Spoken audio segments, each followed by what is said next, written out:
पे दस्तार बंदी भी हुई है और इसके वजीला साहब का बयान भी होंगे। कौन में आधा ही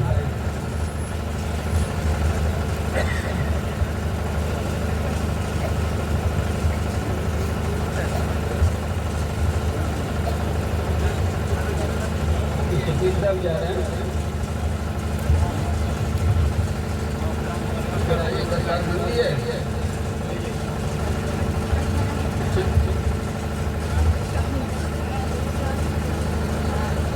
अल्हम्दुलिल्लाह नहमदुहु व नस्तईनुहु व नस्तगफिरुहु व नु'मिनु बिही व नतवक्कलु अलैहि व नऊज़ु बिल्लाहि मिन शुरूरि अनफुसिना व मिन सय्यिआति अअमालिना मन यहदिहिल्लाहु फला मुदिल्ल लहु व मन युद्लिल्हु फला हादिय लहु व नशहदु अन ला इलाहा इल्लल्लाहु वहदहु ला शरीका लहु व नशहदु अन्न सय्यिदना व नबियना व मौलाना मुहम्मदन अब्दुहु व रसूलुहु सल्लल्लाहु तआला अलैहि व अला आलिहि व सहबिहि व बारक व सल्लम। अम्मा बअदु फअऊज़ु बिल्लाहि मिनश शैतानिर रजीम। बिस्मिल्लाहिर रहमानिर रहीम। इन्ना हाज़ल क़ुरआन यहदी लिल्लती हिय अक़वम